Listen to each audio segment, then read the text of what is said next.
The morning sun hadn't yet burned through the London fog when Charlotte noticed something wrong with the gift.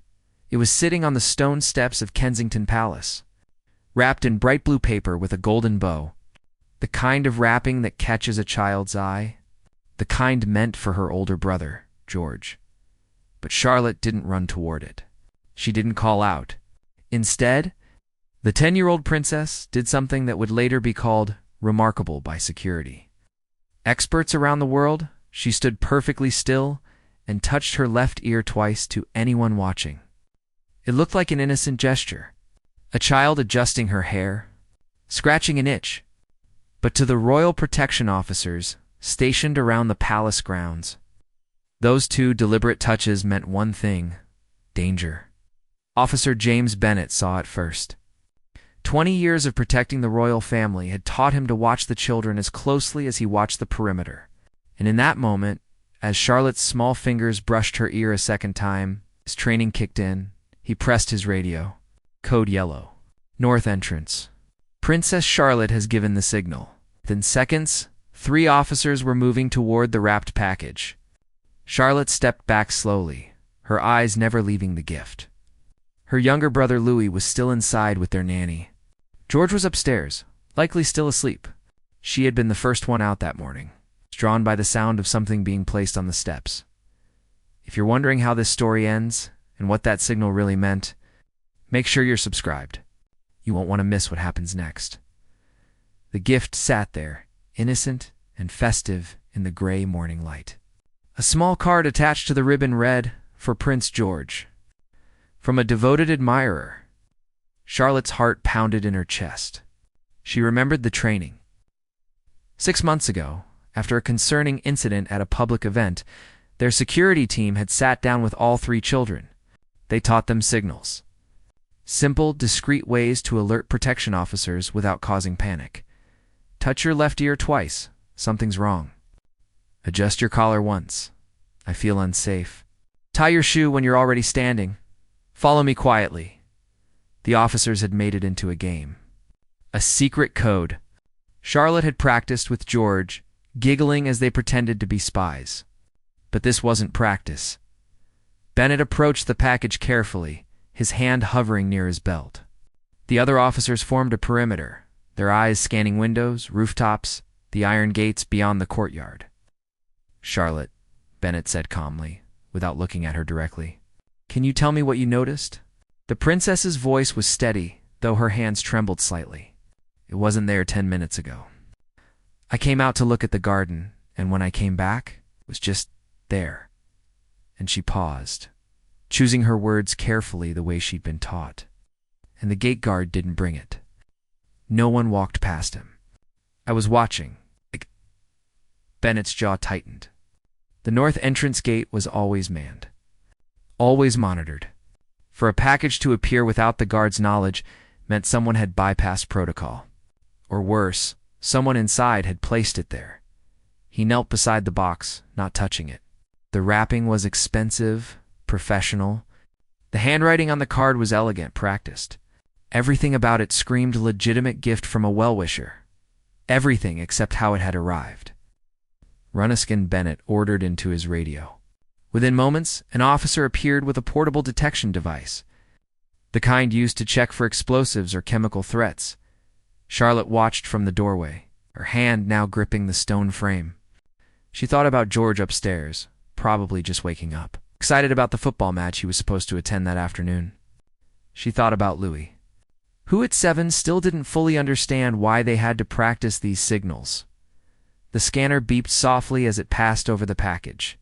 Once, twice, then it went. Silent, Bennet looked up at his colleague. A glance passed between them that Charlotte couldn't read. But she saw something in their postures change. A tensing. A shift from caution to alarm. "Get the princess inside," Bennet said quietly. Now, Officer Sarah Chen was at Charlotte's side in 3 strides, her hand gentle but firm on the princess's shoulder. "Come with me, sweetheart," she said. Her voice warmed despite the urgency in her movements. But Charlotte didn't move immediately. Her eyes were still fixed on the package, on Bennet's rigid posture. On the way, the other officers had suddenly formed a wider circle. What did it find? Charlotte asked. The scanner. What's in there? Chen guided her through the doorway, into the marble entrance hall, where morning light filtered through tall windows. The team is checking everything. You did exactly the right thing. That's not an answer, Charlotte said quietly. For a moment, Chen saw not a child, but someone much older. Someone who understood that adults sometimes protected children with silence instead of truth. The princess's blue eyes held steady, waiting. Chen knelt down, meeting Charlotte's gaze at eye level. The scanner detected electronics. Something with a battery or power source. That's not normal for a gift that should just be clothing or toys. Charlotte's face went pale, but she nodded. She understood. Electronics could mean a listening device, a tracking chip, or something worse. George, Charlotte whispered. He can't come downstairs. He won't, Chen assured her. Officer Morrison is with him now. Your mother and father are being notified. Louis is secure with Margaret in the morning room. It's upstairs in George's bedroom. Officer David Morrison had indeed arrived with unusual urgency. The 12-year-old prince was pulling on his football jersey when Morrison knocked and entered in one smooth motion. Morning, sir, Morrison said, his tone deliberately casual. Change of plans for today. We need you to stay in the residence this morning. George frowned, one arm through his jersey sleeve. Why? The match is at 2. We're leaving at noon. Security review, Morrison said simply. Routine. But we need everyone to stay in their current locations until it's complete. It was a phrase George had heard before. Security review. It could mean anything from a suspicious vehicle near the grounds to a threat called into the palace switchboard. His father had explained once that most reviews were precautionary, that in the world they lived in, caution was just part of the routine. But George also knew his sister. And when he glanced out his window and saw the cluster of officers around the north entrance, saw their body language, the way they'd formed that specific pattern, he knew this wasn't routine. Is Charlotte okay? He asked. She's fine, Morrison said. She's the one who initiated the review, actually. She spotted something off.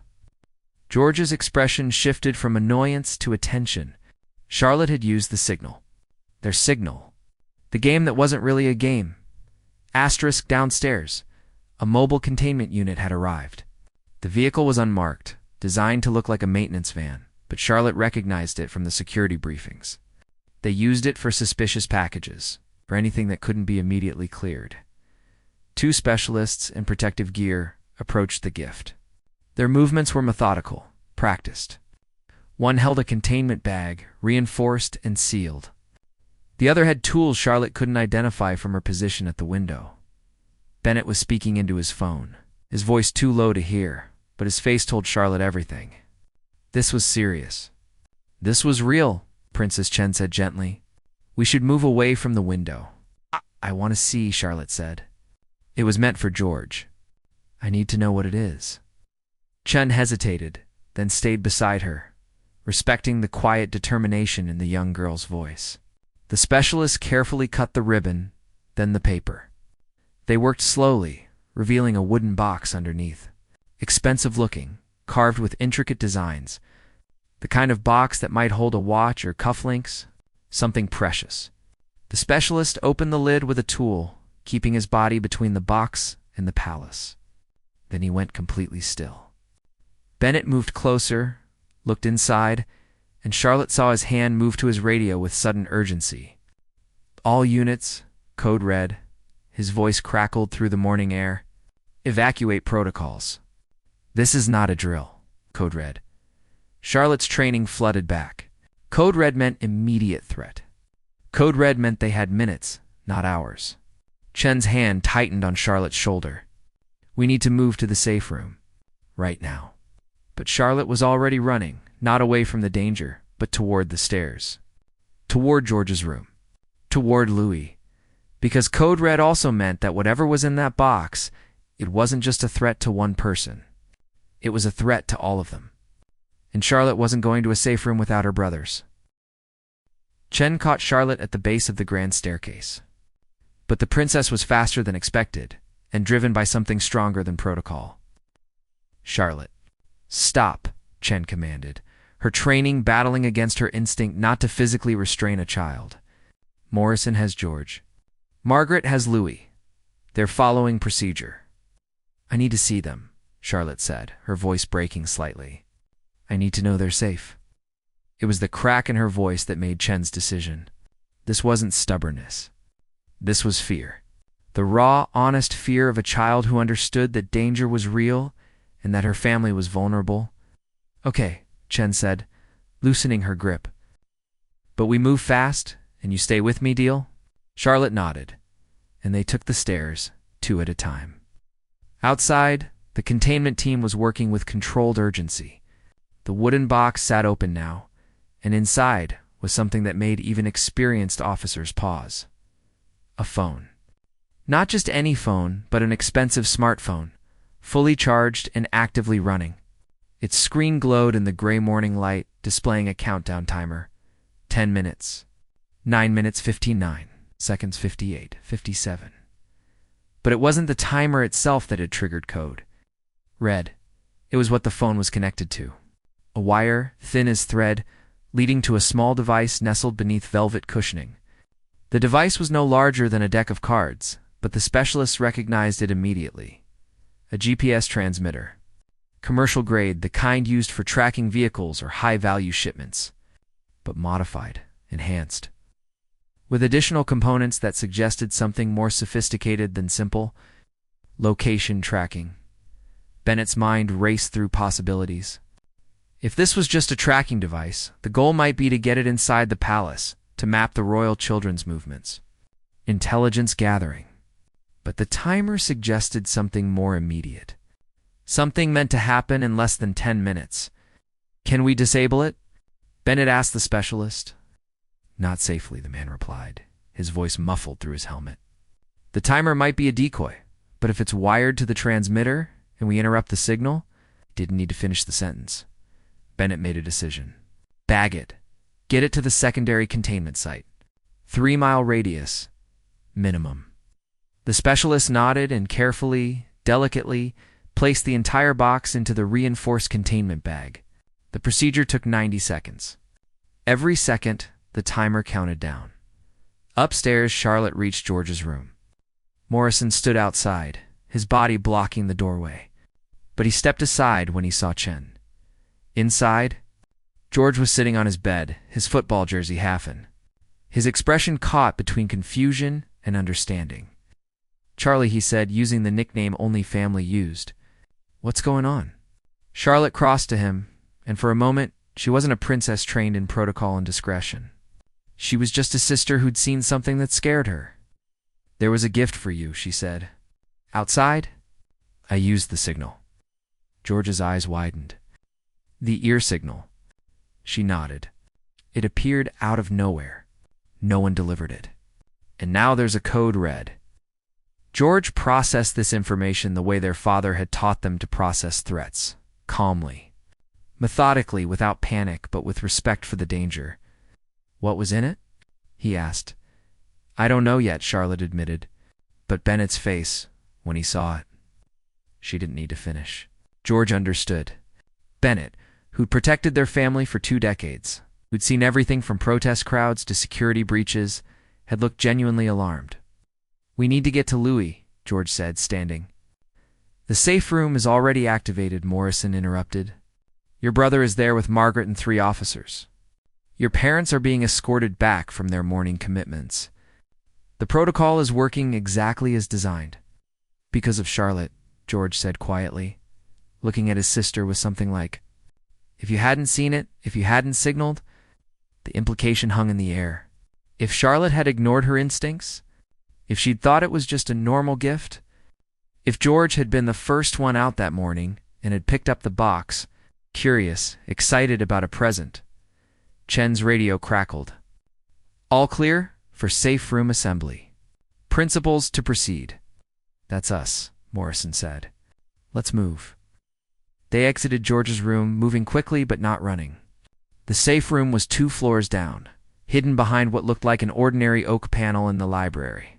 Charlotte had been inside it only twice before, during drills. It was designed to withstand almost anything equipped with communications, supplies, reinforced walls that could protect them from threats outside. But as they descended the stairs, Charlotte couldn't shake a feeling. Something about the timer, about the GPS device, about how the gift had appeared without anyone seeing it delivered. "Officer Chen," Charlotte said as they walked, "if someone wanted to hurt us, why put a timer on a tracking device? Why let us know something was about to happen?" Chen glanced at her, surprised by the question. It was a good question. The kind of question investigators would ask. "Maybe they wanted to create chaos," Chen offered. "Fear, to see how we respond to a threat." But Charlotte shook her head slowly. Or maybe the gift wasn't the real threat. Maybe it was meant to be found, to make us do exactly what we're doing. Morrison stopped walking. Chen stopped. Even George, who'd been moving mechanically through the protocol, froze. Charlotte's young face was pale, but certain. What if the point wasn't to hurt George with the gift?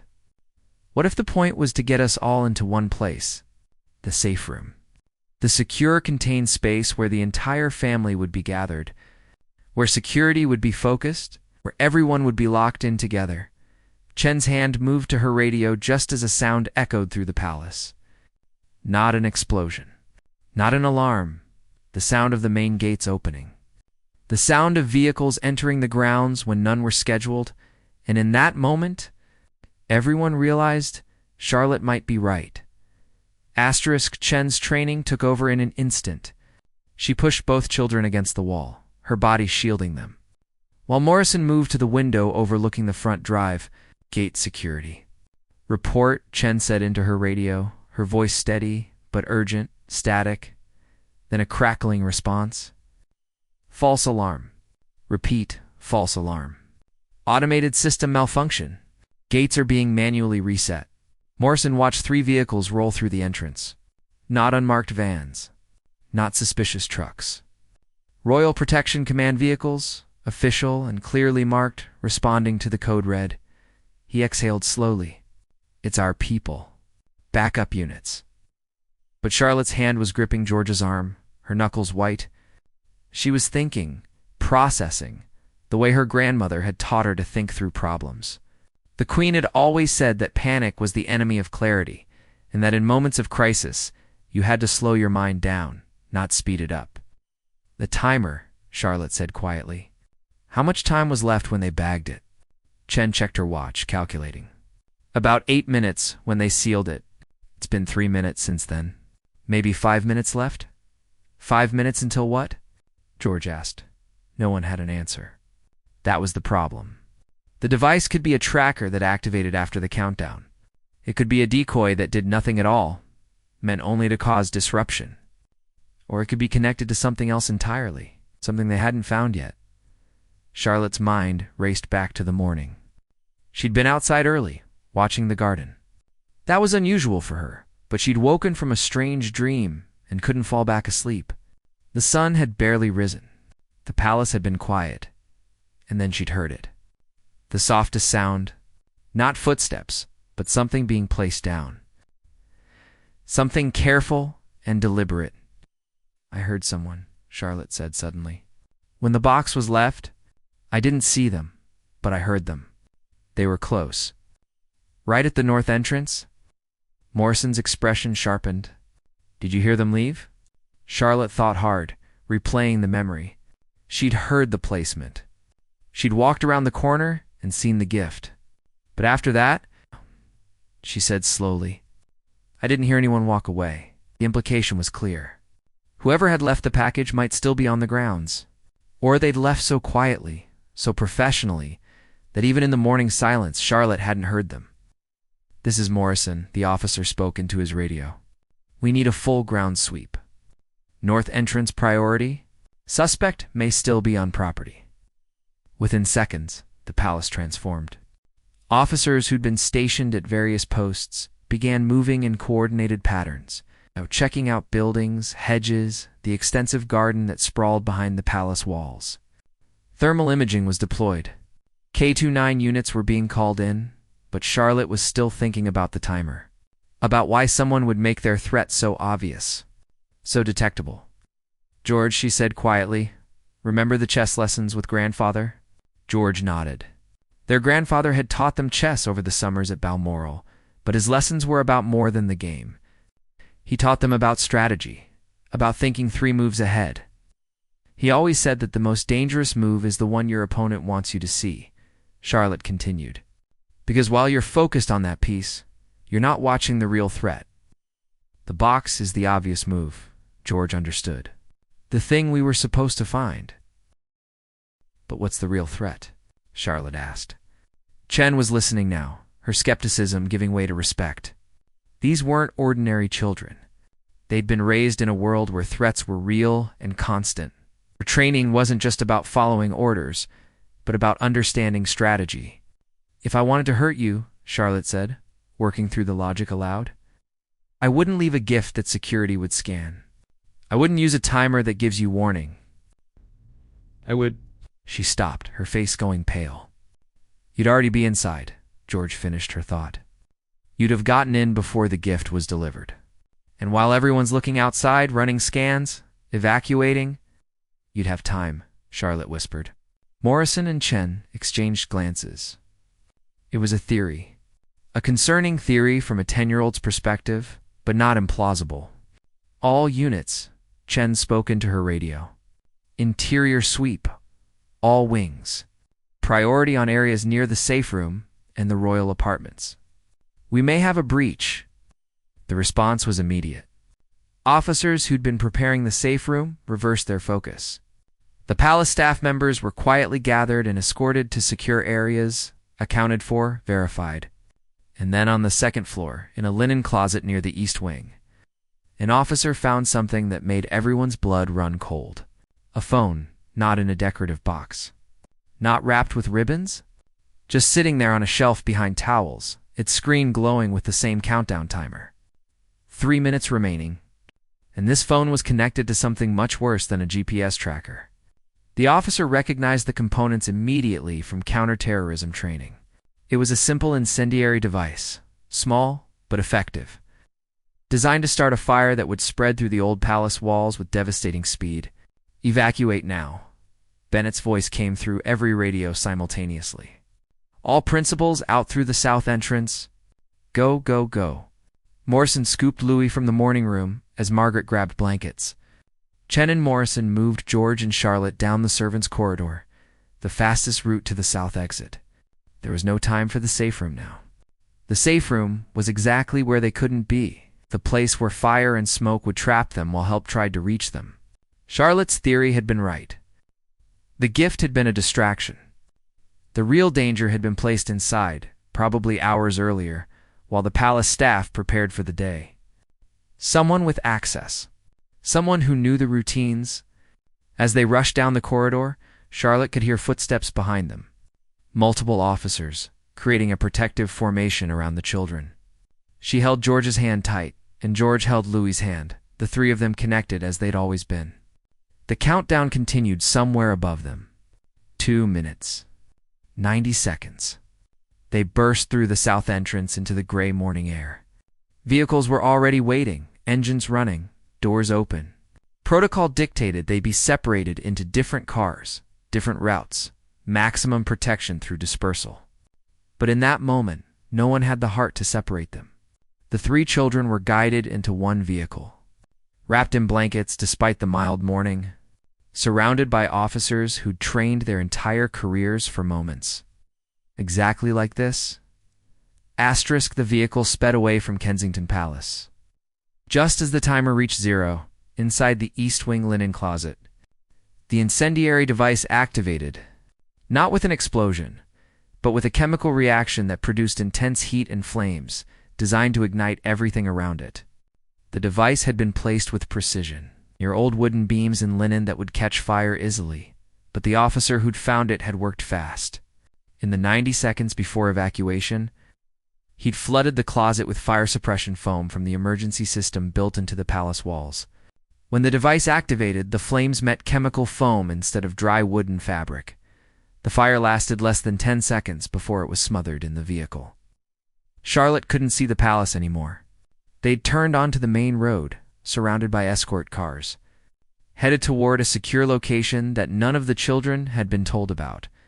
Louis was crying quietly, not understanding why his morning had transformed from breakfast and cartoons to blankets and racing cars. George had his arm around his younger brother, murmuring reassurances that everything would be okay, but Charlotte was staring out the window, her mind still working through the puzzle. "Officer Chen," she said quietly, "the person who placed the device inside. They had to have access.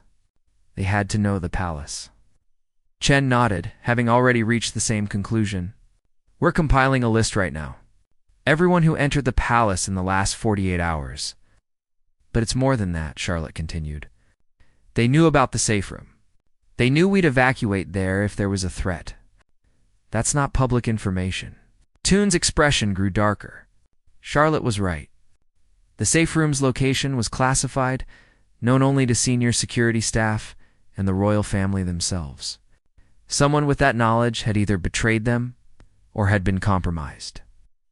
20 minutes later, the vehicle pulled into an underground garage at an undisclosed location in central London. The children were escorted into an elevator that descended rather than climbed, down into a facility that few people knew existed. It was a government crisis center designed for exactly this kind of emergency. Comfortable but secure, with communications equipment, medical facilities, and staff trained to handle everything from natural disasters to terrorist threats. Their parents were already there. William and Catherine had been collected from separate locations and brought in through different entrances. The moment they saw their children, protocol dissolved into relief and embraces. "You're safe," Catherine whispered, holding Charlotte tight. "You're all safe." William knelt to Louis's level, checking him over with a father's careful eyes, then did the same with George. But when he reached Charlotte, he paused. "Bennett told me what you did," William said quietly. "The signal. Your instincts. You saved your brother's life today. Maybe all of you." Charlotte felt tears she'd been holding back finally surface. "I was scared I was wrong. I was scared it was nothing, and I'd caused trouble over nothing. Being wrong about danger is always better than being right," William said, pulling her into a hug. "Always." In the hours that followed, the full picture began to emerge. The investigation moved with the speed and intensity that royal threats always commanded. Every staff member was interviewed. Every entry log was checked. Security footage was reviewed frame by frame. The breakthrough came from an unexpected source. The phone in the linen closet had been wiped of identifying information. But the device had been purchased online using a gift card. The gift card had been bought at a convenience store with security cameras. And those cameras showed a face, not a staff member, not someone with regular palace access, but someone who'd been on the grounds once 6 months earlier as part of a contracted maintenance crew that had worked on the palace heating system. His name was Michael Reeves, 34 years old. No criminal record, but with something more dangerous, a history of obsessive behavior toward the royal family. Documented on private online forums where people shared fantasies about interacting with royals, about getting close to them, the gift, the tracking device. The incendiary of it had been his attempt to force an encounter, to create a situation where he'd somehow become important to their story. The psychology was disturbing, but, according to experts, it's not uncommon in cases of obsession with public figures. Reeves had used his brief access during the maintenance contract to map the palace layout. He'd returned in the early morning hours, using knowledge of a security camera blind spot that had existed during the contract work, but had since been corrected. He'd left the gift to create distraction and trigger evacuation protocols, then had placed the device near the safe room, calculating that's where the children would be taken. His plan had been to trigger the device, not to cause deaths, at least according to his later confession, but to cause enough chaos that he'd positioned himself nearby to rescue them. To become a hero in their story, the psychology was twisted. The danger had been real, and if not for a 10-year-old girl's trained instincts and sharp observation, the outcome could have been catastrophic. Reeves was arrested 6 hours after the evacuation, found in a budget hotel 3 miles from the palace. Watching news coverage of the security incident that had been reported but not detailed to the public, by evening, The children were back at Kensington Palace. The linen closet had been sealed and would be completely renovated. Security protocols had been updated, strengthened, and several staff members reassigned as a precaution. But Charlotte couldn't sleep that night. She kept thinking about the morning, about the blue wrapping paper, about the choice she'd made to trust her instincts. Around midnight, there was a soft knock on her door. George entered, also unable to sleep. "Can't stop thinking about it?" he asked. Charlotte nodded. "I keep wondering what if I'd ignored it. What if I'd thought I was being paranoid?" George sat beside her on the bed. "But you didn't. That's what matters." Officer Chen said, "I saved your life," Charlotte said quietly. "But it feels strange. I just touched my ear." "That's all I did." "You did more than that," George corrected. "You paid attention when others might have ignored their gut feeling. You remembered your training when it actually mattered. And you thought about the strategy, about what the real threat might be." He paused, then added, "Grandfather would say you played the game several moves ahead." Charlotte managed a small smile at that. "Do you think it'll happen again?" "Another threat?" "Maybe," George said honestly. "Probably. That's the world we live in. But now they know we're not just children who need protecting. We can protect ourselves too, at least a little bit. We can think. We can act." It was a sobering thought, but also an empowering one. Asterisk, 3 weeks after the incident. Life at Kensington Palace had returned to what passed for normal in the royal household. George attended his football match, delayed but not cancelled. Louis returned to his morning cartoons and his preoccupation with trains. Their parents resumed their public duties, though with slightly modified schedules that allowed them more time at home in those first fragile days. But Charlotte noticed the changes. The new security cameras positioned to eliminate blind spots. The updated badge system for contractors with biometric verification. The additional training sessions for all protection officers. Focusing on psychological threat assessment and obsessive behavior patterns, she also noticed something else. The way the protection officers looked at her now. Not just as someone to protect, but as someone who'd proven she could be part of her own protection. Officer Bennett requested a private meeting with Charlotte and her parents. One afternoon, they met in the palace library, surrounded by books that had witnessed centuries of royal history. Princess Charlotte Bennett began formally. "I wanted to speak with you about what happened. Not just to thank you, though I do thank you, but to explain something important." Charlotte sat with her hands folded, listening with the same focused attention she'd brought to that gray morning. "In 20 years of royal protection," Bennett continued, "I've encountered many threats. Some real, some imagined. Some that were stopped before they began, others that got closer than anyone should have allowed. But I've never seen someone as young as you make the kind of judgment call you made that day."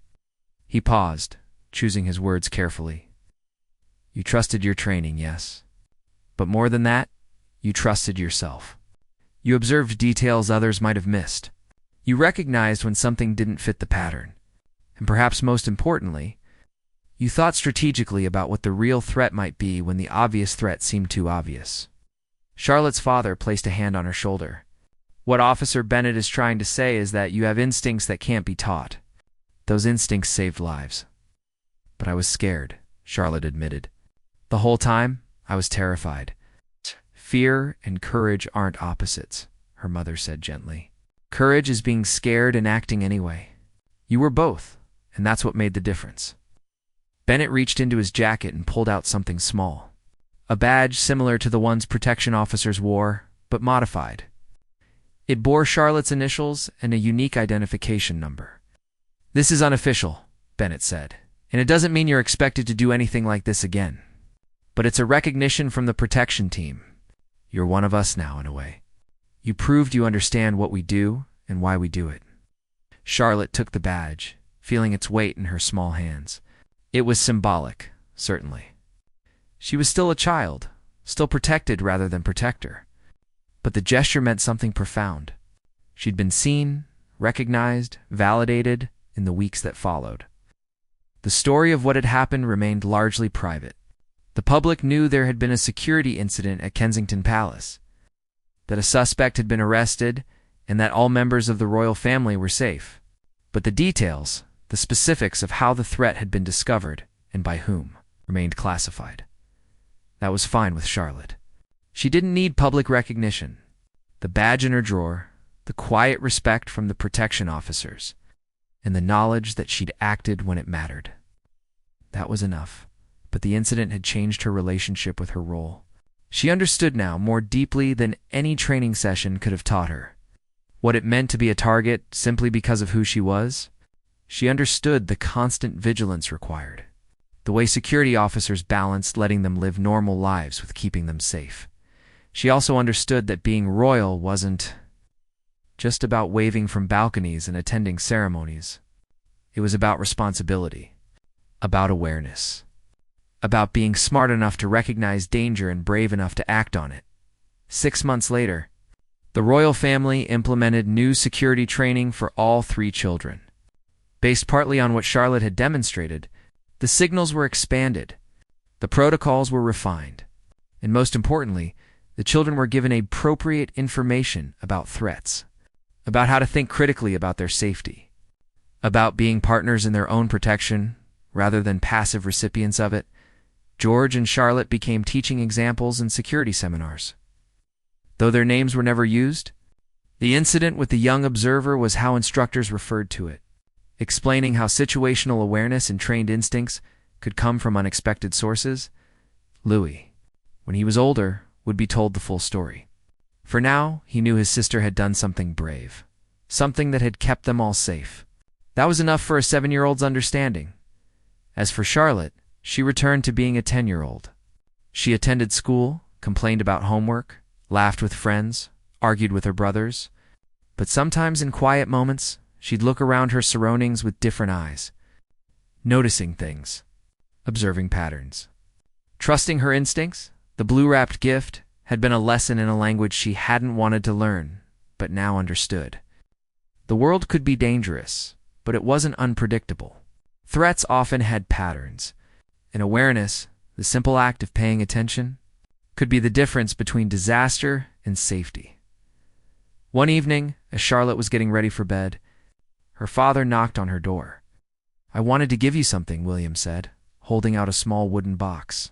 Not the box from that morning months ago, but something similar in size, crafted with care. Charlotte opened it carefully. Inside was a letter, handwritten on official palace stationery. It was from their grandmother, written months before her passing. A letter for each of her grandchildren, to be given when they were ready for its message. Charlotte's letter was brief but powerful. "My dear Charlotte, by the time you read this, you will have faced something difficult. That's how life works, especially in our family. Remember that being royal doesn't mean being fearless. It means being responsible. It means using whatever gifts you have, your mind, your observation, your courage, to protect what matters. You have all these gifts. Trust them. Trust yourself. Your position doesn't make you special, but how you use it might. With love, Grandmother." Charlotte read the letter 3 times, tears sliding down her cheeks. It was as if her grandmother had known, as if she'd understood that Charlotte would face a moment that would define how she saw herself in her role. "She knew you," William said quietly. "She knew all of you, and she was right to trust you." That night, Charlotte placed the badge and the letter in the wooden box, side by side, symbols of what she'd done and who she was becoming. The morning had started with a gift that had hidden danger. It had ended with understanding, with growth, with the knowledge that even at 10 years old, she had power. Not the power of position or privilege, but the power of awareness, of thought, of action. And in a world where threats could come wrapped in bright blue paper with golden bows, that power was everything. Charlotte turned off her light and settled into bed, no longer afraid of the morning. Whatever came next, she'd be ready. She'd be watching. And most importantly, she'd trust herself to know what to do. Because sometimes, saving lives is as simple as touching your ear twice and trusting that small voice inside that says, something isn't right. And sometimes, that's all it takes to be a hero.